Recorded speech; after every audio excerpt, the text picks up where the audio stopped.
ठीक है। तो जीपीसीआर सिग्नलिंग पढ़ने से पहले चलिए जान लेते हैं कि पहले बेसिक्स क्या है, उसके बाद हम एडवांस लेवल पे डील करेंगे और इसके साथ ही साथ आप पूरा लेक्चर ध्यान से देखेंगे तो लास्ट में कुछ हम सीएसआईआर के क्वेश्चन सॉल्व करेंगे जो आपको बहुत ही इजीली समझ में आ जाएंगे। ठीक है, तो चलिए अगर हम बेसिक्स की बात करते हैं तो सिग्नलिंग में क्या है, सिग्नलिंग का मतलब होता है कम्युनिकेशन। ठीक है, जैसे कि मैं आपसे अभी बात कर रही हूँ तो आप मेरी बात को क्या समझ रहे हैं, अंडरस्टैंड कर रहे हैं, कैसे, क्योंकि हमारे बीच में कम्युनिकेशन हो रहा है। तो कोई इन्फॉर्मेशन मेरे पास है, वो इन्फॉर्मेशन आप तक पहुंच रही है क्योंकि हमारे बीच में एक प्रॉपर सिग्नलिंग चल रही है। इसी तरीके से सेल भी आपस में कम्युनिकेट करते हैं और इन्फॉर्मेशन को ट्रांसमिट करते हैं। ठीक है, तो यहाँ पर मान लीजिए मैंने एक सेल बनाया है, सेल 1। ठीक है, और ये दूसरा सेल है, सेल 2। तो यहाँ पे ये सेल जो है इसको मैं बोल देती हूँ कि ये एक सेंटर सेल है। सेंटर सेल का क्या मतलब है कि ये कुछ मॉलिक्यूल्स को रिलीज करेगा। ठीक है, और ये मॉलिक्यूल्स को जो वो रिलीज कर रहा है, इसी मॉलिक्यूल्स को हम बोलते हैं सिग्नलिंग मॉलिक्यूल। ठीक है, ये क्या है आपका सिग्नलिंग मॉलिक्यूल्स है, सिग्नलिंग मॉलिक्यूल्स। तो यहाँ पर क्या हुआ कि सेंटर सेल ने कुछ सिग्नलिंग मॉलिक्यूल्स को रिलीज किया। अब ये जो मॉलिक्यूल्स है ये दूसरे सेल इसको रिसीव करेगा। ठीक है, दूसरा सेल जब इसको रिसीव करेगा तो उसके सेल पर एक रिसेप्टर प्रेजेंट होता है जिसकी मदद से वो इस सिग्नलिंग मॉलिक्यूल को रिसीव करता है। ठीक है, जैसे मान लीजिए कि मैं कुछ बातें कन्वे कर रही हूँ और आप उसको समझने के लिए आपका कॉम्पिटेंट होना जरूरी है। अगर मान लीजिए कि मेरी जगह आकर मैं अभी जिस लैंग्वेज में बात कर रही हूँ उसके लिए हम कंपेटिबिलिटी रखते हैं। ठीक है, लेकिन अगर मैं किसी दूसरे लैंग्वेज में आपसे बात करने लग जाऊं तो आप मेरी बात नहीं समझ पाएंगे। क्यों? क्योंकि वहां पर हमारी कंपेटिबिलिटी नहीं बैठेगी। तो इसी तरीके से सेल्स के बीच में भी कंपेटिबिलिटी होना चाहिए, तभी एक सेल सेंटर सेल होता है और दूसरा सेल जो इस सिग्नल को रिसीव करता है उसे हम बोलते हैं रिसीवर। तो ये दूसरा सेल जो होता है वो रिसीवर होता है जो उस सिग्नल को रिसीव कर रहा होता है। तो ये जो सिग्नलिंग मॉलिक्यूल है, इसी सिग्नलिंग मॉलिक्यूल को हम बोलते हैं लिगेंड। और दूसरा सेल जिसके पास ये कॉम्पिटेंस नेचर है कि वो इस सिग्नलिंग मॉलिक्यूल को रिसीव कर सकता है, उस मॉलिक्यूल को हम बोलते हैं रिसेप्टर। तो इसको मैंने क्या बोल दिया कि ये है आपका रिसेप्टर। तो यहाँ पर लिगेंड और रिसेप्टर इन दोनों के बीच में बेसिकली क्या हो रहा है, सिग्नल चल रहा है, सिग्नलिंग चल रही है, कम्युनिकेशन चल रहा है। तो ये लिगेंड ने कुछ इंफॉर्मेशन जो इस सेल से निकली, दूसरा सेल इस इंफॉर्मेशन को पता कर पाता है क्योंकि उसके पास रिसेप्टर है और लिगेंड रिसेप्टर की बाइंडिंग होती है जिसकी वजह से सेल के अंदर क्रिएट होता है रिस्पॉन्स। सेल के अंदर रिस्पॉन्स क्रिएट होता है और इस रिस्पॉन्स का मतलब है कि ये आगे चल के कोई इफेक्टर प्रोटीन का फॉर्मेशन करेगा। और ये प्रोटीन कौन से प्रोटीन्स होंगे, वो प्रोटीन्स जो ये लिगेंड जिन प्रोटीन्स का इंफॉर्मेशन लेकर आया है वही इंफॉर्मेशन वाली प्रोटीन यहाँ पर बनना शुरू हो जाएगी सेल 2 के अंदर। तो इंफॉर्मेशन सेल 1 से गई और सेल 2 में पहुंची कुछ इस तरीके से। तो इसी को हम बोलते हैं सिग्नलिंग। ठीक है, अब यहाँ पर मैंने आपसे बोला कि रिसेप्टर, तो यहाँ पर जो हम रिसेप्टर बोल रहे हैं ये रिसेप्टर में ही एक जीपीसीआर रिसेप्टर चलाता है, जीपीसीआर रिसेप्टर चलाता है। ठीक है, तो अच्छा जीपीसीआर रिसेप्टर तो एक एग्जांपल है सेल सरफेस रिसेप्टर का। तो इन्हीं रिसेप्टर में हम दो कैटेगरी पढ़ते हैं मेनली, एक होता है सेल सरफेस रिसेप्टर और दूसरा होता है आपका सॉल्यूबल रिसेप्टर। अब जैसे नाम से ही समझ में आ रहा है कि सेल सरफेस रिसेप्टर का मतलब है कि ऐसा रिसेप्टर जो आपकी प्लाज्मा मेम्ब्रेन के सरफेस पे कुछ इस तरीके से प्रेजेंट होगा। ठीक है, और क्योंकि ये सेल के सरफेस में प्रेजेंट है तो इसलिए मैंने इसको सेल सरफेस रिसेप्टर बोल दिया। और सोल्यूबल रिसेप्टर्स ऐसे रिसेप्टर्स होते हैं जो न्यूक्लियस या साइटोसोल में प्रेजेंट हो, न्यूक्लियस में प्रेजेंट होंगे या फिर साइटोसोल में प्रेजेंट होंगे। साइटोसोल या साइटोप्लाज्म में प्रेजेंट होने वाले रिसेप्टर को हम सोल्यूबल रिसेप्टर बोलेंगे। तो इनके नाम से मुझे क्या समझ में आ रहा है कि इनके लिगेंड की प्रॉपर्टी क्या हो सकती है, हम ऐसे डिफाइन कर सकते हैं ना। देखिए सेल सॉल्यूबल रिसेप्टर, यानी ये रिसेप्टर आपके सेल के सरफेस में प्रेजेंट है। तो इससे आकर बाइंड होने वाला जो लिगेंड है वो क्या प्रॉपर्टी रखता होगा, वो ऐसी प्रॉपर्टी रखता होगा जो जिस प्रॉपर्टी की वजह से ये सेल मेम्ब्रेन को क्रॉस नहीं कर सकता, और इसीलिए तो इसको जरूरत है कि सेल के सरफेस पे जाके बाइंड हो जाए और उसके बाद ये अपना रिस्पॉन्स क्रिएट कर पाए। अब रिस्पॉन्स क्रिएट करने का मतलब क्या है, किसी प्रोटीन का प्रोडक्शन होना, किसी का कोई भी चीज का सिंथेसिस होना, या किसी मॉलिक्यूल्स का ब्रेकडाउन होना, डेवलपमेंट होना, ये सारी चीजें क्या है, सेल एक कम्युनिकेशन के थ्रू ही चलती है, सिग्नलिंग के थ्रू चलती है ना। तो यहाँ पर रिस्पॉन्स में क्या है, रिस्पॉन्स में किसी प्रोटीन का फॉर्मेशन हो रहा है जो आगे चल के हो सकता है डेवलपमेंट में चले जाए, किसी रिपेयर मैकेनिज्म में चले जाए, एंड XYZ बहुत सारे फंक्शन हो सकते हैं। बट यहाँ पर रिस्पॉन्स क्रिएट करने के लिए पहले तो इनका बाइंडिंग जरूरी है, क्योंकि ये जो इंफॉर्मेशन लेकर आया है इस इंफॉर्मेशन को सेल के अंदर लेकर जाना है। और क्योंकि ये मॉलिक्यूल का नेचर जो है हाइड्रोफिलिक होता है, कैसा होता है, हाइड्रोफिलिक होता है। हाइड्रोफिलिक का मतलब है वाटर लविंग, और वाटर लविंग होने की वजह से ये प्लाज्मा मेम्ब्रेन को क्रॉस नहीं कर पाते हैं, जिसकी वजह से इनको सेल के सरफेस पे बाइंड होना पड़ता है, और फिर ये इस तरीके से रिस्पॉन्स को क्रिएट करते हैं। तो सेल सरफेस रिसेप्टर जो होंगे इनका बेसिकली जो नेचर होगा, इनका जो लीगेंड होगा, इनके जो लीगेंड होंगे उसका नेचर कैसा होगा, हाइड्रोफिलिक, क्योंकि ये प्लाज्मा मेम्ब्रेन को क्रॉस नहीं कर सकते हैं। और दूसरा सॉल्यूबल रिसेप्टर, सॉल्यूबल रिसेप्टर का मतलब है जो सेल के अंदर प्रेजेंट होंगे। जैसे कि मान लीजिए यहाँ पर हम एक सेल बना लेते हैं, ये सेल है। अब ये सेल के अंदर ये आपकी प्लाज्मा मेम्ब्रेन है, राइट। अब इस प्लाज्मा मेम्ब्रेन के अंदर यहाँ पर एक रिसेप्टर प्रेजेंट है, ठीक है। मान लीजिए ये इस तरीके से कोई तो रिसेप्टर प्रेजेंट है। अब इस रिसेप्टर, ये रिसेप्टर क्योंकि अंदर प्रेजेंट है न्यूक्लियस के या फिर साइटोप्लाज्म के, तो इससे बाइंड होने वाला जो लिगेंड होगा वो क्या करेगा, इजीली प्लाज्मा मेम्ब्रेन को क्रॉस करके अपने रिसेप्टर तक आ जाएगा और बाइंड हो जाएगा, और उसके बाद क्रिएट करेगा रिस्पॉन्स। तो यहाँ पर हमने क्या देखा कि जो हमारा सोल्यूबल रिसेप्टर है, क्योंकि वो न्यूक्लियस और साइटोप्लाज्म के अंदर प्रेजेंट है, तो इसका मतलब कि इसका जो लिगेंड है वो क्या नेचर रखता है, हाइड्रोफोबिक नेचर रखता है, जिसकी वजह से वो प्लाज्मा मेम्ब्रेन को क्रॉस कर सकता है। तो यहाँ पर जो लिगेंड होगा उसका नेचर होगा हाइड्रोफोबिक, राइट। तो इस तरीके से ये एक बेसिक जो है हमारा क्रिएट हो गया। अब यहाँ पर ये जो सेल सरफेस रिसेप्टर है इसी का एग्जाम्पल होता है GPCR। इसी के एग्जाम्पल में हम पढ़ते हैं GPCR, GPCR, ठीक है। तो चलिए अब इसको डिटेल में देखते हैं। तो क्या बोला मैंने कि हम सेल सरफेस रिसेप्टर की बात कर रहे हैं, और इसी में हमने एक एग्जाम्पल देखा GPCR सिग्नलिंग का। तो GPCR क्या है, बेसिकली एक रिसेप्टर है। इस रिसेप्टर के थ्रू जो सिग्नलिंग होती है उस सिग्नलिंग को हम बोलते हैं GPCR सिग्नलिंग,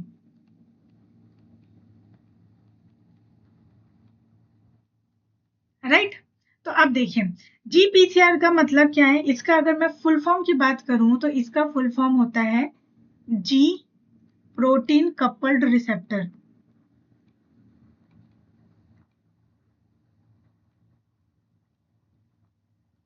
अब इसका मतलब क्या है कि ये एक रिसेप्टर है, ठीक है, और इस रिसेप्टर से एक प्रोटीन कंबाइन है, उस प्रोटीन का नाम है G प्रोटीन। और क्योंकि ये दोनों एक साथ काम कर रहे हैं इसलिए इसको हम बोल देते हैं GPCR, यानी कि G protein couple receptor, right. तो अब G प्रोटीन कपल रिसेप्टर यानी GPCR सिग्नलिंग कैसे काम करती है, इस चीज को समझने के लिए आपको पहले ये जानना पड़ेगा कि हमारा रिसेप्टर कैसा होता है और ये G प्रोटीन क्या है, ठीक है। तो वन बाय वन हम इन दोनों के बारे में बात करेंगे। तो पहले हम क्या करते हैं, रिसेप्टर के बारे में जान लेते हैं, ठीक है। तो चलिए रिसेप्टर के बारे में जैसे ही हम देखते हैं, तो यहाँ पर मैं एक रिसेप्टर बना लेती हूँ, ठीक है, कुछ इस तरीके से। अब यहाँ पर देखिए कि ये मैं एक रिसेप्टर का डायग्राम बना रही हूँ, और कौन सा रिसेप्टर है हमारा, GPCR रिसेप्टर। तो ये है आपकी प्लाज्मा मेम्ब्रेन, सेल की प्लाज्मा मेम्ब्रेन है और सेल के सरफेस में प्रेजेंट है एक रिसेप्टर, उस रिसेप्टर को हम GPCR बोल रहे हैं। और ये रिसेप्टर जो होता है वो प्लाज्मा मेम्ब्रेन को 7 टाइम क्रॉस करता है, यानी कि 1 2 3 4 5 6 एंड दिस इज 7। तो देखिए 1 2 3 4 5 6 7 टाइम इसने क्या किया, प्लाज्मा मेम्ब्रेन को क्रॉस किया। और ये रिसेप्टर का एन टर्मिनल होता है, ये रिसेप्टर का सी टर्मिनल होता है। ठीक है, ध्यान से सुनिएगा, सारी बातें समझ में आएगी और लास्ट में हम CSIR के क्वेश्चंस भी डील करेंगे। ठीक है, तो अब ये जो रिसेप्टर है इसकी कुछ खास पॉइंट्स ये हैं कि ये जो आप देख रहे हो यहाँ पर इस रिसेप्टर में 3 डोमेन पाए जाते हैं। जब भी हम रिसेप्टर की बात करते हैं तो यहाँ पर हमें 3 डोमेन देखने को मिलते हैं। 3 डोमेन कौन कौन सा? एक ये डोमेन जो सेल प्लाज्मा मेम्ब्रेन के बाहर प्रेजेंट है, यानी सेल के बाहर प्रेजेंट है। दूसरा डोमेन जो प्लाज्मा मेम्ब्रेन के अंदर एम्बेडेड है। और तीसरा डोमेन जो साइटोप्लाज्म में प्रेजेंट है, क्योंकि ये प्लाज्मा मेम्ब्रेन है और इस तरीके से ये जब इसको ऐसे कंप्लीट करेगा तो क्या हो जाएगा, ये पूरा प्लाज्मा मेम्ब्रेन है और ये अंदर वाला पोर्शन सेल का पोर्शन है। तो प्लाज्मा मेम्ब्रेन तो चारों तरफ है, तो ये वाला जो पोर्शन हो गया वो क्या हो गया, साइटोप्लाज्मिक डोमेन हो गया, राइट। तो इस साइटोप्लाज्मिक डोमेन में जो अंदर की तरफ है वो साइटोप्लाज्मिक वाला एरिया हो गया। तो मैं क्या बोल सकती हूँ कि ये हो गया आपका साइटोप्लाज्म वाला एरिया, राइट। तो यहाँ पर प्लाज्मा मेम्ब्रेन में हमने जो रिसेप्टर देखा उसमें 3 डोमेन पाए जा रहे हैं। एक डोमेन ये रहा, दूसरा डोमेन ये है और तीसरा डोमेन ये है। तो ये जो ऊपर वाला पहला डोमेन है जो एन टर्मिनल बनाता है, यानी ये पूरा का पूरा प्रोटीन है, रिसेप्टर प्रोटीन नेचर का है, तो इसलिए एन टर्मिनल और सी टर्मिनल पाया जा रहा है। और जो पहला डोमेन है, इस पहले डोमेन को हम बोलते हैं, यहाँ पे लिख दूं मैं, यहाँ पहला डोमेन जो होता है उसको हम बोलते हैं सेल एक्स्ट्रा सेलुलर डोमेन। क्या बोला मैंने, एक्स्ट्रा सेलुलर डोमेन। अब ये जो एक्स्ट्रा सेलुलर डोमेन हम इसलिए बोल रहे हैं क्योंकि ये सेल के बाहर प्रेजेंट है, एक्स्ट्रा पोर्शन में प्रेजेंट है, इसलिए मैंने इसको एक्स्ट्रा सेलुलर डोमेन बोल दिया। और इसी को हम लिगेंड बाइंडिंग डोमेन भी बोलते हैं। अब लिगेंड बाइंडिंग डोमेन अब आपको समझ में आ गया होगा कि क्यों बोलते हैं, क्योंकि यही वो पोर्शन है जहां पर आके लिगेंड यहाँ पर बाइंड होगा, तो इसलिए मैंने इसको क्या बोल दिया, लिगेंड बाइंडिंग डोमेन बोल दिया, राइट। अब जो हमारा सेकेंड वाला डोमेन है, इस डोमेन को हम बोलते हैं transmembrane domain. Transmembrane क्यों बोल रही हूँ, क्योंकि ये प्लाज्मा मेम्ब्रेन के अंदर एम्बेडेड है, उसको 7 टाइम क्रॉस कर रहा है, ठीक है। और जो मेरा थर्ड वाला डोमेन है उसको मैं साइटोप्लाज्मिक डोमेन बोलती हूँ, साइटोप्लाज्मिक डोमेन। साइटोप्लाज्मिक डोमेन क्यों, क्योंकि ये साइटोप्लाज्म की साइट में प्रेजेंट है। तो ये किसकी बात हो गई, GPCR रिसेप्टर की बात हो गई।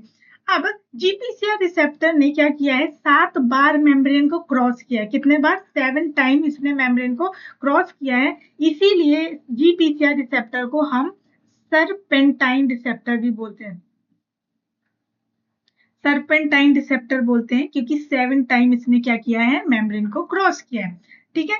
तो इस तरीके से हमें ये बात समझना होगा। और इसमें आपको क्या क्या नोट करने वाली बात है, पहले तो ये कि GPCR रिसेप्टर को हम सरपेंटाइन रिसेप्टर बोलते हैं, जिसका एन टर्मिनल बाहर की तरफ होता है और सी टर्मिनल साइटोप्लाज्मिक की तरफ, साइटोप्लाज्म साइड में होता है। इसके 3 डोमेन होते हैं, ठीक है। इस तरीके से ये रिसेप्टर होता है। अब हम रिसेप्टर को समझ गए, तो दूसरा हमारा क्या बचा, जी प्रोटीन। अब आपको जी प्रोटीन समझना है कि क्या होता है, ठीक है। तो चलिए अब जी प्रोटीन की तरफ मूव करते हैं। और जी प्रोटीन को मैं आपको समझाती हूँ कि अब हमारा जो जी प्रोटीन है वो एक प्रोटीन नेचर का है, जैसे आपको नाम से ही समझ में आ रहा है। और अगर मैं यहाँ पर बात करती हूँ जी प्रोटीन्स की, तो इसकी कुछ प्रॉपर्टीज हैं। पहली प्रॉपर्टी ये कि ये जो है हेटेरो ट्राइमेरिक नेचर का होता है। क्या होता है, हेटेरो ट्राइमेरिक होता है।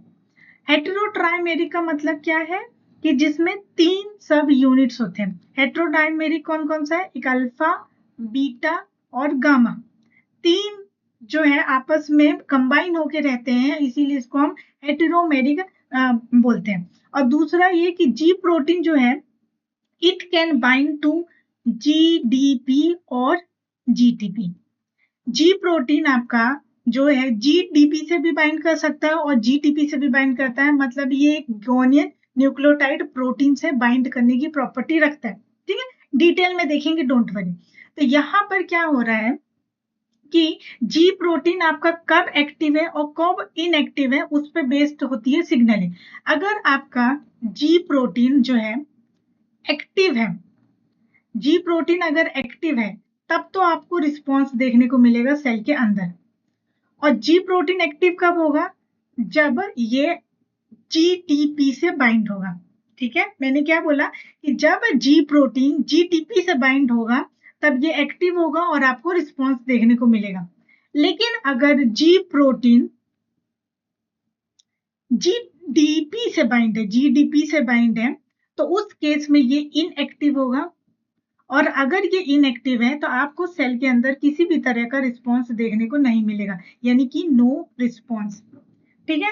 इस तरीके से इनकी सिग्नलिंग काम करती है। अब इसको थोड़ा और डिटेल में देख लेते हैं, ठीक है। तो अब क्या होता है, चलिए यहाँ पर मैं आपको जी प्रोटीन भी बता देती हूँ, ठीक है।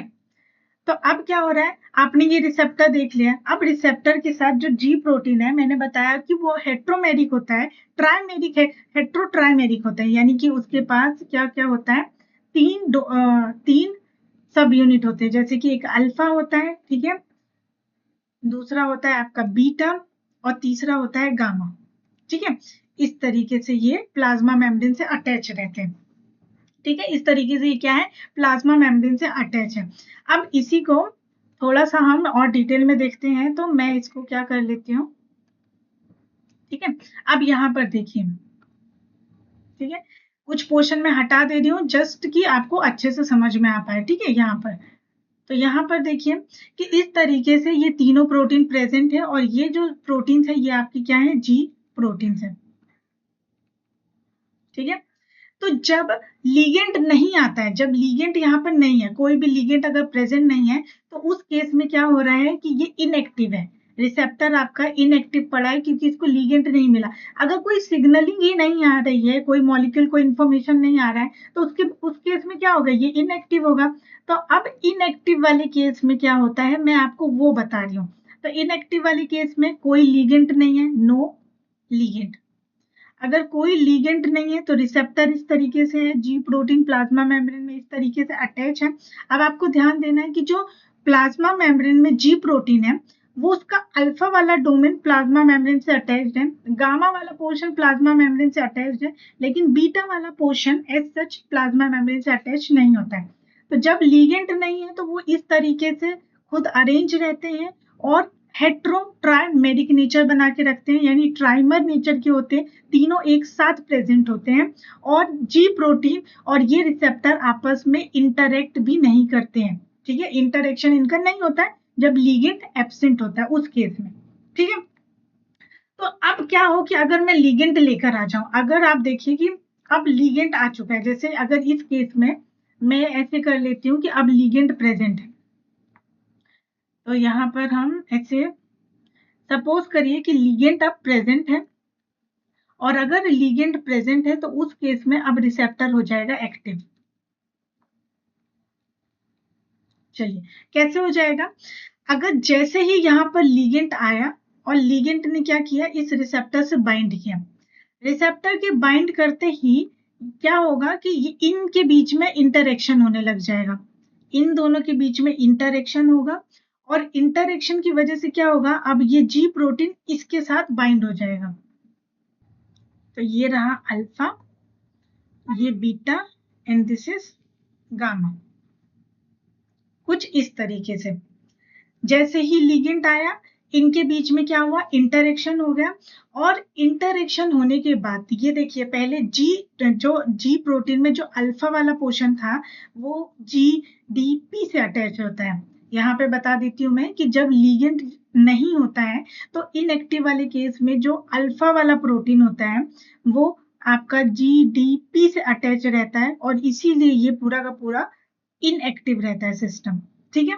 लेकिन जैसे ही अभी ये देखिए जीडीपी से ही अटैच है, तो अब जैसे ही लिगेंड आके बाइंड होता है तो आपका रिसेप्टर हो जाता है एक्टिव, ठीक है। और एक्टिव होने के बाद ये जो रिसेप्टर है वो ऐसा GEF की तरफ काम करने लगता है। GEF क्या है? Guanine nucleotide exchange factor. यहां लिख देती हूं मैं GEF, यानी कि गुआनिन न्यूक्लियोटाइड एक्सचेंज फैक्टर। और इसका काम क्या होता है? इसका काम होता है कि ये GDP को हटाकर उसमें GTP ऐड करता है। ठीक है, यानी कि GEF की प्रॉपर्टी होती है कि ये रिमूव कर देता है GDP को और ऐड कर देता है GTP को। ठीक है, तो अब जैसे ही इनके बीच में इंटरेक्शन हुआ, इंटरेक्शन होते ही ये जो रिसेप्टर खुद GEF की तरह काम करने लगता है, और जैसे ही GEF की तरह काम करेगा तो ये GDP का हो जाएगा रिमूवल, यानी GDP जो है वो रिमूव हो जाएगा और यहाँ पर किसका अटैचमेंट हो जाएगा? GTP का अटैचमेंट हो जाएगा। तो कैसे होगा? अब प्लाज्मा मेम्ब्रेन में यहाँ पर क्या होगा कि ये अल्फा वाला प्रोटीन है, ठीक है, ये आपका GTP से अटैच हो जाएगा। ठीक है, अब जैसे ही ये GTP से बाइंड होता है, उसके बाइंड होने की वजह से अब ये अलग अलग हो जाएंगे। जैसे ही अल्फा वाला प्रोटीन GTP से बाइंड होता है तो ये अलग अलग हो जाएंगे और अल्फा एक मोनोमेरिक प्रोटीन हो जाएगा, और जबकि आपका बीटा और गामा वाला पोर्शन है वो अलग हो जाएगा, और ये तो प्लाज्मा मेम्ब्रेन से अटैच रहेगा। तो ये दोनों पोर्शन, ये वाले पोर्शन किसी और सिग्नलिंग में चले जाएंगे और अल्फा वाला पोर्शन किसी और सिग्नलिंग में चला जाएगा। इस तरीके से ये एक्टिव हो जाएगा। तो अब मैं बोलूंगी कि जो GPCR है वो आपका एक्टिव हो चुका है। क्या हो चुका है? एक्टिव हो चुका है। ठीक है, अब ये जो जो चीज हमने समझी, इसी को मैं साइक्लिक फॉर्म में एक बार और समझाती हूँ तो आपका रिवीजन भी हो जाएगा। समझ में आए? अब देखिए तो क्या हो रहा है बेसिकली कि यहाँ पर हमने किया कि हमारे पास GPCR एक रिसेप्टर है। ठीक है, इस रिसेप्टर से कौन? G प्रोटीन अटैच है, और जैसे ही आपका G प्रोटीन जब G प्रोटीन में जो अल्फा वाला पोर्शन है वो जब GDP से बाइंड होता है तो वो होता है इनएक्टिव, और यहाँ पर बीटा और गामा इस तरीके से साथ में आ जाते हैं। ठीक है, तो यहाँ पे ये क्या हो गया? इनएक्टिव हो गया। अब आगे जैसे ही साइकिल चलती है, ठीक है, जैसे ही साइकिल चलती है तो अब लीगेंड आ गया। जैसे ही लीगेंड यहाँ पे प्रेजेंट हुआ, यहाँ पर लीगेंड ने क्या कर लिया? अपने आप को अटैच कर लिया। तो ये रिसेप्टर था, वहां पे जैसे ही लीगेंड बाइंड हुआ तो अब रिसेप्टर खुद किसकी तरह काम करेगा? गुआनिन न्यूक्लियोटाइड एक्सचेंज फैक्टर की तरह काम करेगा, यानी कि GEF की तरह काम करेगा, और वो इस GDP को हटा के GTP ऐड कर देगा। तो यहाँ पर जो है आपका अल्फा वाले प्रोटीन से GTP बाइंड हो जाएगा, और GTP के बाइंड होते ही क्या हो जाएंगे? बीटा और गामा जो है आपस में एक हो जाएंगे और अल्फा वाला पोर्शन अलग हो जाएगा। लेकिन जब ये इनएक्टिव थे तो इनएक्टिव वाले केस में बीटा और गामा ये सब एक साथ ही रहते थे, और कैसा? ट्राइमेरिक बना के रहते थे। ट्राइमेरिक थे और इनएक्टिव थे। लेकिन जैसे ही लिगेंड बाइंड होता है, GTP ऐड होता है, तो अल्फा अब मोनोमेरिक बन चुका है, मोनोमेरिक हो गया है, और यहाँ पे जो अपना रिसेप्टर है GPCR का रिसेप्टर है वो भी हो चुका है एक्टिव। ठीक है, तो इस तरीके से मैं शो कर रही हूँ कि यहाँ पर रिसेप्टर हो चुका है एक्टिव। जैसे ही एक्टिव हुआ तो अब ये अल्फा वाला जो प्रोटीन है वो क्या करवाएगा? अंदर जाके रिस्पॉन्स करवाएगा, रिस्पॉन्स क्रिएट करेगा। और रिस्पॉन्स क्रिएट होने का मतलब है कि यहाँ पे कुछ इफेक्टर प्रोटीन्स का फॉर्मेशन होगा। इफेक्टर प्रोटीन्स मतलब ऐसे प्रोटीन जो आके जाकर रिएक्ट करेंगे, यानी कि इफेक्ट कॉज करेंगे और इंफॉर्मेशन पास करेंगे, या वो प्रोटीन्स को बनाएंगे जिसका इंफॉर्मेशन ये लिगेंड यहाँ पर लेकर आया था। राइट, तो इस तरीके से रिस्पॉन्स हो गया। अब देखिए जैसे ये, अब मैंने कोई इंफॉर्मेशन भेजी, ठीक है, इंफॉर्मेशन भेजी मैंने, उस इंफॉर्मेशन को जिस बंदे को देना था दिया, उस इंफॉर्मेशन को लेकर उसने काम कर दिया।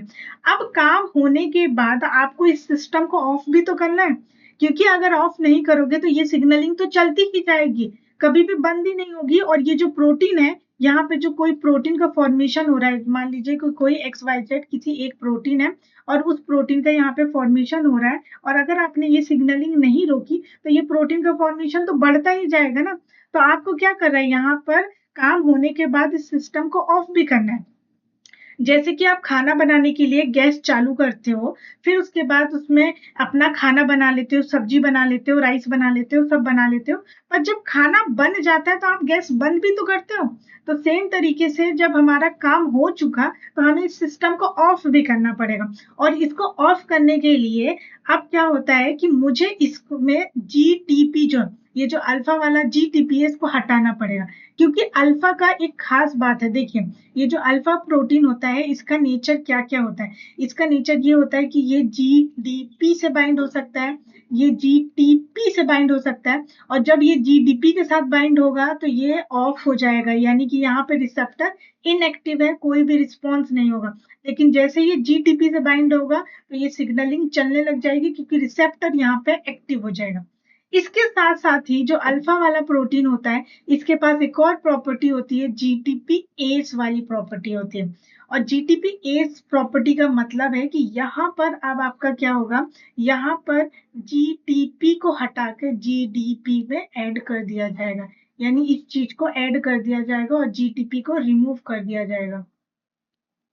और जैसे ही रिमूव कर देंगे तो फिर ये अल्फा वाला प्रोटीन आपका जीडीपी में जीटीपी के साथ बाइंड हो जाएगा, और इसके बाइंड होते ही जो आपका रिसेप्टर है वो इनएक्टिव हो जाएगा, और इनएक्टिव होते ही जो सिग्नलिंग है वापस से स्टॉप हो जाएगी, और जब तक एक नया लिगेंड नहीं मिलेगा तब तक ये सिग्नलिंग शुरू नहीं होगी। ठीक है, तो इस तरीके से ये काम करता है। अब देखिए कि यहाँ पे मैंने बोला कि जीटीपी एस एक्टिविटी अल्फा वाले के पास होती है, पर ये अब आप बोलोगे कि क्या ये पहले से एक्टिवेट होता है, तो नहीं, ये जीटीपी एस एक्टिविटी अल्फा के पास है तो, लेकिन ये पहले से खुद को एक्टिवेट नहीं कर सकता है। जैसे मान लीजिए मेरे पास कैलिबर है कि मैं आईएएस भी बन सकती हूँ, लेकिन मुझे ये बात मालूम नहीं है, तो कुछ ऐसे लोग आएंगे जो मुझे मोटिवेट करेंगे, जो मुझे बताएंगे कि गोल्डी यस तुम्हारे अंदर कैलिबर है, तुम बहुत कॉन्फिडेंट हो और तुम बन सकती हो आईएएस। तो क्या हुआ, किसी दूसरे इंसान ने मुझे एक्टिवेट किया और फिर मैंने अपने आईएएस बनने की प्रिपरेशन में कदम बढ़ाया और मैं आईएएस बन गई। तो वैसे ही कुछ प्रोटीन्स होते हैं जो इस अल्फा में जो जीटीपी एस वाली प्रॉपर्टी है, इस प्रॉपर्टी को एक्टिवेट करते हैं जब इसकी जरूरत होती है, और जब एक्टिवेशन होगा तभी जो है अल्फा जीटीपी एस की तरह काम करेगा, और वो अपना जीटीपी को जीडीपी में कन्वर्ट कर देगा और इनएक्टिव हो जाएगा। तो यहाँ पर क्या होता है कि ये जो अल्फा प्रोटीन है, ये अल्फा प्रोटीन जो है इसके साथ अभी यहाँ पर जीटीपी बाइंड है। ठीक है, लेकिन मैंने बोला कि अल्फा के पास आपका जीटीपी एस प्रॉपर्टी भी होती है। तो इस प्रॉपर्टी को एक्टिवेट करने के लिए कुछ प्रोटीन्स आते हैं, और उन प्रोटीन्स का नाम होता है gap, GAP, gap protein. Gap protein का फुल फॉर्म होता है GTP S activating protein, GTP S activating proteins. ये ऐसे प्रोटीन्स हैं जो अल्फा में जीटीपी एस एक्टिविटी को एक्टिवेट करते हैं, ताकि अल्फा जो है अपना जीटीपी को हटाकर जीडीपी में बाइंड हो जाए, और इस तरीके से अल्फा जीटीपी के साथ बाइंड हो जाता है और फिर से अपना ट्राइमेरिक स्ट्रक्चर बना लेता है और इनएक्टिव हो जाता है। तो अब हमने क्या क्या देखा कि यहाँ पर जो था, यहाँ पर ये एक्टिव था, ठीक है, यहाँ पर भी एक्टिव था, और जैसे ये ट्राइमेरिक फॉर्म में आया तो ये हो गया इनएक्टिव, और इस तरीके से पूरी साइकिल काम करती है, तब जाकर आपका जीपीसीआर सिग्नलिंग रन करता है। ठीक है, अब एक इंपॉर्टेंट और खास बात मैं आपको एक और बता देती हूँ कि जो ये है आपका गैप प्रोटीन है, ये गैप प्रोटीन एक फैमिली से बिलोंग करता है, जिस फैमिली का नाम होता है आरजीएस। और ये आरजीएस फैमिली क्या होते हैं, regulator of ji protein signalling. क्या होते हैं, रेगुलेटर्स होते हैं, ये regulator of ji protein signalling. जैसे कि नाम से ही समझ में आ रहा है कि ये जो जी प्रोटीन है, ये जी प्रोटीन को रेगुलेट करना है कि कब इसको ऑन रखना है, कब इसको ऑफ रखना है, इस चीज का जिम्मेदारी आरजीएस फैमिली के मेंबर्स की होती है, और उन्हीं का एक मेंबर है गैप, जो कि है जीटीपी एस एक्टिवेटिंग प्रोटीन, जिसका काम होता है कि अल्फा का जीटीपी एस एक्टिविटी को ऑन करना। ठीक है, और जैसे ये ऑन होता है तो वो फिर से इनएक्टिव बन जाता है, और इस तरीके से पूरा जीपीसीआर सिग्नलिंग आपका काम करता है। ठीक है, आई होप कि यहाँ तक कोई प्रॉब्लम नहीं है। इस स्लाइड से आपको हर एक चीज जो है समझ में आ गई होगी।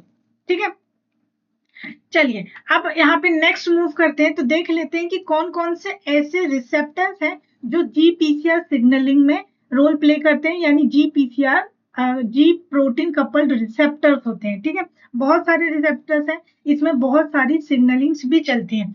जी प्रोटीन कपल रिसेप्टर्स में आ जाते हैं epinephrine receptors, glucagon receptor, parathyroid hormone receptor, और फिर टीएसएच रिसेप्टर, फिर LH receptor, FSH receptor, thyroid stimulating hormone receptor, rhodopsin receptor, olfactory receptor, taste receptor, adrenergic receptors, dopamine receptor, serotonin receptor. ये सारे receptor G protein couple receptor यानी GPCR signalling के through काम करते हैं, और ये सारे रिसेप्टर प्लाज्मा मेम्ब्रेन की सरफेस में प्रेजेंट होते हैं, और ये जी प्रोटीन से इंटरेक्ट करने के बाद इनका सिग्नलिंग रन होता है। ठीक है, अब इसी में देख लेते हैं कि कौन कौन से ऐसे लिगेंड है जो जीपीसीआर के थ्रू काम कर सकते हैं, मतलब यहाँ पर आके बाइंड हो सकते हैं और जीपीसीआर सिग्नलिंग में रोल प्ले करते हैं।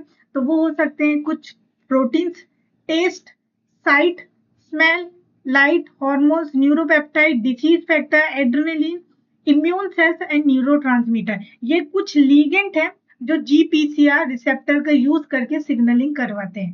ठीक है, तो ये सारे एग्जाम्पल है और इम्पोर्टेंट एग्जाम्पल है। अब हमने क्या हुआ, हमने एक कंसेप्ट बिल्ड कर लिया, अब हम कुछ क्वेश्चंस को सॉल्व करते हैं। ठीक है, जो जीपीसीआर से आए हुए हैं। तो ये रहा आपके सामने फर्स्ट क्वेश्चन जो जीपीसीआर सिग्नलिंग से आपके सीएसआईआर के एग्जाम में पूछा गया। इस क्वेश्चन को सॉल्व करिए तो आपको पता चलेगा कि आपने कितना नॉलेज गेन किया है। ठीक है, जी प्रोटीन कपल रिसेप्टर जिसको हम जीपीसीआर बोल रहे हैं are use to detect and respond to many different type of signals. Yes, ये बहुत सारे सिग्नल्स के लिए हम इस रिसेप्टर का यूज करते हैं, जैसे कि न्यूरोट्रांसमीटर हो गया, हॉर्मोन्स हो गया, involve in glycogen, fat metabolism and even photons of light, यानी कि विजन में भी जब हम रात में हम देख पाते हैं क्योंकि वहां पे जीपीसीआर सिग्नलिंग चलती है। तो इस तरीके से जीपीसीआर बहुत सारे रोल प्ले करता है। तो अब आपको जीपीसीआर के रिगार्डिंग इनकरेक्ट स्टेटमेंट बताना है। ठीक है, तो आप वन बाय वन स्टेटमेंट पढ़ते हैं। तो पहला स्टेटमेंट है GPCR are a large family with a common structure of 7 membrane spanning alpha helix। Okay, तो यहाँ पे जो मैंने बताया था आपको कि हमारे पास जो जीपीसीआर है रिसेप्टर है, ये सर्पेंटाइन रिसेप्टर होता है। इसका मतलब कि यहाँ पर 7 बार अल्फा हेलिक्स, अल्फा हेलिक्स क्या है, प्रोटीन है। प्रोटीन में आपने पढ़ा होगा ना अल्फा हेलिक्स बीटा शीट्स, है ना, तो वहीं पर यहाँ पर अल्फा हेलिक्स का मेम्ब्रेन स्पेनिंग का मतलब है कि जो इसको क्रॉस कर रहा है, तो 7 टाइम क्रॉस कर रहा है, और इसीलिए ये जो पहले वाले स्टेटमेंट है वहां पे लिखा हुआ है कि 7 मेम्ब्रेन स्पेनिंग अल्फा हेलिक्स, यानी कि सर्पेंटाइन रिसेप्टर की बात कर रहे हैं जो कि अल्फा हेलिक्स का नेचर का है। तो यस, ये स्टेटमेंट सही है। ठीक है, नेक्स्ट स्टेटमेंट है GPCR are couple to trimeric G protein comprising 3 subunit alpha beta and gamma. GPCR जो है एक प्रोटीन से कंबाइन होता है जिस प्रोटीन का नाम है जी प्रोटीन, और वो एक ट्राइमेरिक होता है क्योंकि उसके पास 3 सब यूनिट होती है अल्फा बीटा गामा। तो यस, ये भी बात सही है, हमने ये भी पढ़ा है। Next statement the G alpha subunit is a GTPase. Okay, अब यहाँ पे जो 3 सब यूनिट है अल्फा बीटा एंड गामा, और ये तीनों आपस में कैसे अटैच होके ट्राइमेरिक स्ट्रक्चर बना के रहते हैं। तो इसमें जो है अल्फा वाला जो सब यूनिट है, ये अल्फा सब यूनिट है और जी प्रोटीन का ये, इसीलिए इसको हम जी अल्फा सब यूनिट बोलते हैं, जिसके पास जीटीपी एस एक्टिविटी होती है। तो यस, हमने देखा साइकिल में, आपको याद होगा कि इसके पास जीटीपी एस एक्टिविटी होती है, तभी तो ये अपना जीटीपी को हटाकर उसमें जीडीपी का एडिशन कर पाता है और हो जाता है इनएक्टिव। ठीक है, तो जी अल्फा सब यूनिट के पास जीटीपीएस एक्टिविटी होती है जो एक स्विच प्रोटीन की तरह काम करता है that alternate between active on state and with bound GTP, मतलब जब अल्फा वाला प्रोटीन जीटीपी के साथ बाउंड होता है तो वो ऑन स्टेट में होता है, लेकिन जैसे ही वो जीटीपी के साथ बाउंड होता है तो वो इनएक्टिव और ऑफ स्टेट में चला जाता है। तो ये बात मैंने आपको बताई है। देखिए अगर आपको ध्यान हो तो यहाँ पे क्या बताया मैंने कि जब अल्फा वाला प्रोटीन जीडीपी के साथ बाइंड होता है तो वो ऑफ हो जाता है, और जैसे ही जीटीपी के साथ बाइंड होता है तो ये ऑन हो जाता है, राइट। तो वही बात इस स्टेटमेंट में बोली है, तो ये स्टेटमेंट हो गया करेक्ट। फोर्थ वाला स्टेटमेंट देखिए, the on form get bound to beta and gamma subunit. अब बोल रहे हैं कि ये जो ऑन वाला फॉर्म है वो बीटा और गामा पे डिपेंड होता है, यानी बीटा गामा जब बाउंड होंगे तो ये जो है आपका रिसेप्टर ऑन हो जाएगा। पर ये तो गलत बात है ना, यहाँ पर ऑन और ऑफ जो रेगुलेशन है वो डिपेंड करता है अल्फा प्रोटीन में। अल्फा प्रोटीन जब जीटीपी के साथ बाउंड होता है तो ऑन होता है, और जब ये जीडीपी के साथ बाउंड होता है तो ये हो जाता है ऑफ। तो यहाँ पे बीटा गामा का रोल नहीं होता है, तो इन्होंने बीटा गामा को बोल दिया है कि बीटा गामा सब यूनिट की वजह से ये ऑन फॉर्म दिख रहा है, तो जो कि गलत है। और यहाँ पे आपको क्या बोला है, इनकरेक्ट स्टेटमेंट ही फाउंड करने को बोला है, और इनकरेक्ट स्टेटमेंट हमारा निकल के आ गया ऑप्शन नंबर 4। तो आपका ऑप्शन नंबर 4 जो इस पर्टिकुलर क्वेश्चन के लिए हो जाता है राइट, क्योंकि ये एक इनकरेक्ट स्टेटमेंट है। ठीक है, तो इस तरीके से हमने अपनी इंफॉर्मेशन को यूज करके ये क्वेश्चन सॉल्व कर लिया। नेक्स्ट क्वेश्चन देखिए, इतना बड़ा सा क्वेश्चन दिख रहा है लेकिन बहुत ही सिंपल क्वेश्चन है। देखिए, जी protein couple receptor consist of 3 protein जिसमें अल्फा बीटा और गामा सब यूनिट आती है, हमें पता है। इन अनस्टिमुलेटेड स्टेट मतलब कि जब कोई भी लिगेंड बाउंड नहीं है और आपका रिसेप्टर ऑफ है, यानी कि यहाँ पे कोई भी सिग्नलिंग नहीं है, नो सिग्नलिंग मॉलिक्यूल। जब कोई भी सिग्नलिंग मॉलिक्यूल नहीं होता है तो उसको हम बोलते हैं अनस्टिमुलेटेड स्टेट, जिसमें कि अल्फा सब यूनिट जीडीपी से बाउंड होता है और जीपीसीआर हो जाता है इनएक्टिव। तो एग्जैक्टली सही बात बोल रहे हैं, कोई सिग्नलिंग मॉलिक्यूल नहीं है मतलब कोई लिगेंड नहीं है, इसीलिए अल्फा सब यूनिट जीडीपी से बाउंड होता है और जिसकी वजह से रिसेप्टर इनएक्टिव हो जाता है।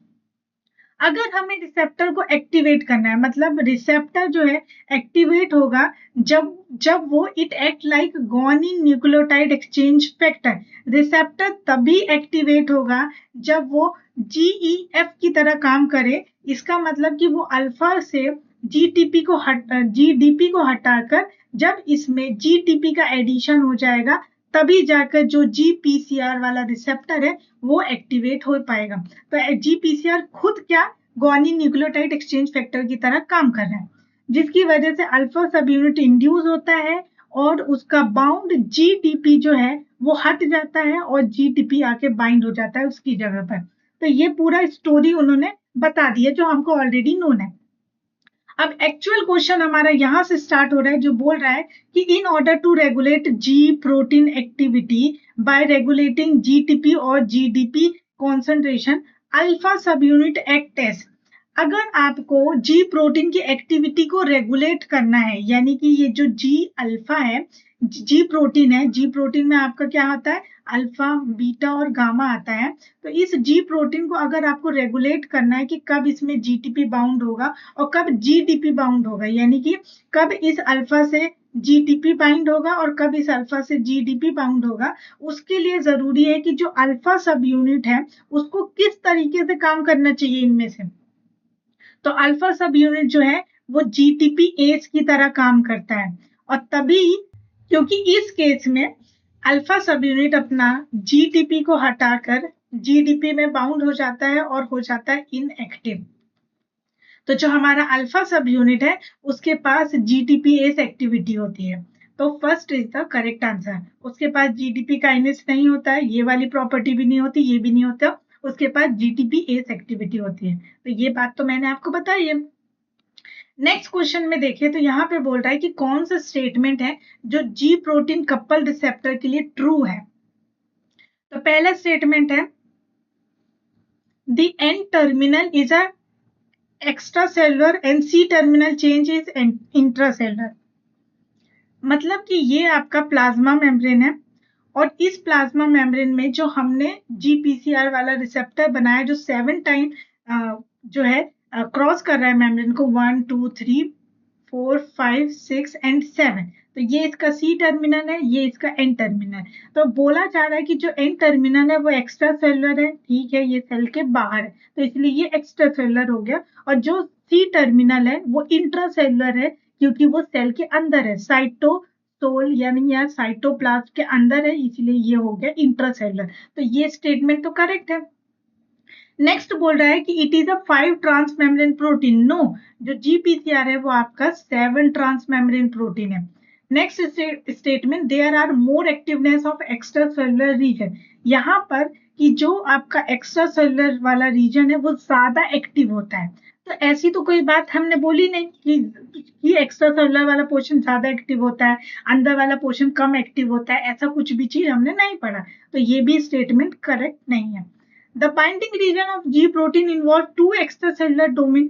जब G प्रोटीन को बाइंड होना होता है, यहाँ पर जो है आपका G प्रोटीन प्रेजेंट होता है ना, अल्फा, ये बीटा और इसी से गामा।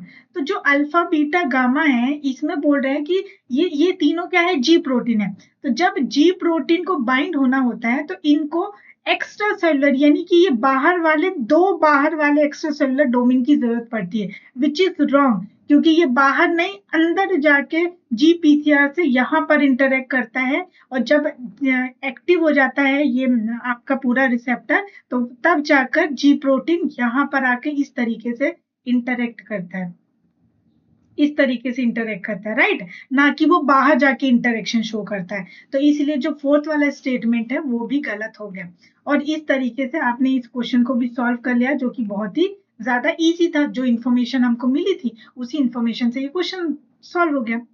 नेक्स्ट क्वेश्चन कि कौन सा which of the following is not a G protein couple receptor. इन चारों में से जी प्रोटीन कपल रिसेप्टर कौन सा नहीं है। तो मैंने आपको एक लिस्ट प्रोवाइड की है, ये वाली लिस्ट। अब इस लिस्ट में आप देख सकते हैं कि कौन सा जी प्रोटीन कपल रिसेप्टर होता है और कौन सा नहीं होता है। जो नहीं होगा वो इसमें इंक्लूड भी नहीं होगा। तो यहाँ पर मैं आपको बता देती हूँ कि जी प्रोटीन कपल रिसेप्टर जैसा एपिनेफ्रिन रिसेप्टर होता है, ग्लूकागोन रिसेप्टर होता है, थायराइड स्टिमुलेटिंग हार्मोन रिसेप्टर भी होता है। सिर्फ ये ट्रांसफेरिन रिसेप्टर नहीं होता, जो आयरन को ट्रांसपोर्ट करने का काम करता है, वो जी प्रोटीन कपल रिसेप्टर नहीं होता है, क्योंकि ये एक ऐसा रिसेप्टर है जो आपका जो जी प्रोटीन कपल रिसेप्टर नहीं होता है। इसका फंक्शन होता है एंडोसाइटोसिस के थ्रू होता है। एंडोसाइटोसिस के थ्रू ये आयरन ट्रांसपोर्ट करता है सेल के अंदर, ठीक है। तो ये जी प्रोटीन कपल रिसेप्टर नहीं है। तो इस तरीके से आपने ये सारे क्वेश्चंस को भी डील कर लिया, ठीक है। तो आई होप कि ये लेक्चर आपको अच्छे से समझ में आया हो, जिसमें हमने कंसेप्ट और पीवाईक्यू दोनों चीजों को डील किया, इम्प्लीमेंट करके देखा। अगर कोई डाउट रहता है तो आप पूछ सकते हैं, और इसको अच्छे से पढ़िए, अच्छे से रिवाइज करिए, क्योंकि ये जो सिग्नलिंग पाथवे है बहुत ही ज्यादा इंपॉर्टेंट है आपके एग्जाम पॉइंट ऑफ व्यू से, ठीक है। तो चलिए इस वीडियो को हम यहीं पे एंड करते हैं। इसी प्लेटफॉर्म पे आपको और भी ज्यादा इंटरेस्टिंग वीडियोस आगे देखने को मिलेंगी। So stay connected and bye bye.